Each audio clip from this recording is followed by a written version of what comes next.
جب بھی شیطان کسی انسان پر حملہ کرے گا سب سے پہلے اس کو یاد الہی چھوڑا دے گا، اللہ رب العزت کی یاد کو چھوڑا دے گا،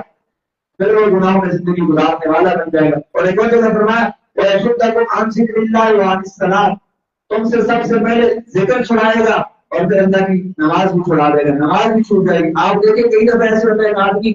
جو ہے ذکر فکر والی زندگی گزار رہا تھا، نماز کی پابندی کر رہا تھا، اس نے اللہ تعالیٰ کی یاد کو چھوڑ دیا، ذکر کو چھوڑ دیا، نماز بھی چھوڑنا شروع کر دی، اس سے نماز گرے گی۔ اس لیے ذکر بنیاد ہے، یاد الہی کی سب سے بہترین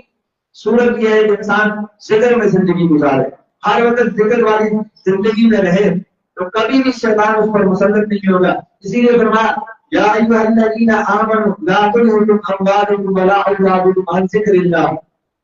من یفعل ذلک فاولئک هم الخاسرون۔ فرمایا اے ایمان والو تمہیں ہلاک نہ کر دے تمہارے مال تمہاری اولاد عن ذکر اللہ، تمہیں غافل نہ کر دے اللہ تعالیٰ کی یاد سے تمہاری اولاد اور تمہارے مال، اگر تم میں سے کوئی ایسا کرے گا فاولئک هم الخاسرون، وہ خسارے والا ہے،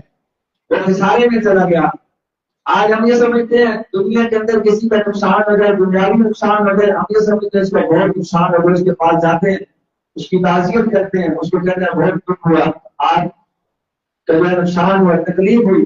لیکن کبھی ہم اس بندے کے پاس نہیں کہ جس نے یاد الہی کو چھوڑ دیا، اللہ تعالیٰ کی یاد کو چھوڑ دیا۔ سب سے بڑا نقصان یہ ہے کہ بندہ یاد الہی کو چھوڑ دے، ذکر کو چھوڑ دے، ذکر والی زندگی کو چھوڑ دے۔ اس لیے اگر کوئی بندہ یہ چاہتا ہے مجھے اللہ رب العزت کی محبت حاصل ہو جائے تو وہ ذکر والی زندگی گزارے۔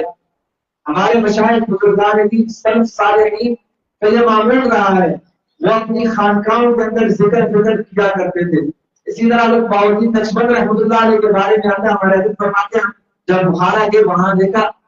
سمرقند کے اندر ان کا جو ہے خانقاہ دیکھا، مسلح کی طرح چھوٹی چھوٹی جگہ بنی ہوئی تھی، وہاں پر ان کے مریدین آتے اور آ کر ذکر سیکھا کرتے تھے۔ اور یہ جو چیز ہے یہ ذکر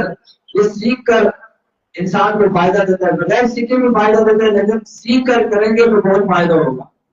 اسی لیے مشائخ جو ہے اپنے متعلقین کو متوسلین کو کہتے ہیں آپ ہمارے ساتھ وقت گزاریں، خانقاہ میں آئیں، وقت گزاریں تاکہ آپ کو یہ یاد والی کیفیت حاصل ہو جائے، ذکر والی کیفیت حاصل ہو جائے۔ پھر جب آپ اپنے مقام پر جا کر دنیا کا کام نہیں کریں گے لیکن آپ کا دل یاد الہی سے غافل نہیں ہوگا، کثرت ذکر سے غافل نہیں ہوگا۔ اسی طرح ہمارے دادا پیر خواجہ فضل علی قریشی رحمۃ اللہ علیہ کے بارے میں آتا ہے، ان کی خانقاہ کے اندر ہر وقت 200-300 بندے ہوتے تھے، ہر وقت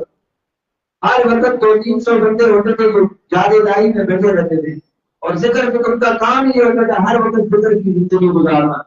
اور ایک دفعہ ایسے ہوا دو بوڑھے حضرات آپس میں لڑ رہے تھے، ایک کہتا ہے اللہ میرا ہے، دوسرا کہتا ہے اللہ میرا، آپس میں اس بات پر لڑ رہے تھے ہم تو زمین اور جائیداد کے لیے اور روپے پیسے اور مال کے لیے لڑتے ہیں، اور وہ لوگ ایسے تھے جو اللہ کی محبت میں ایک دوسرے کے ساتھ پیسوں کو ویسا کرتے تھے، اللہ میرا ہے دوسرا کہتا میرا ہے۔ یہ کیا تھا؟ یہ ذکر کی وجہ سے ان کو یہ کیفیت آ گئی تھی کہ وہ ہر وقت اللہ کی یاد میں رہتے تھے، اللہ ہی کی باتیں کرتے تھے۔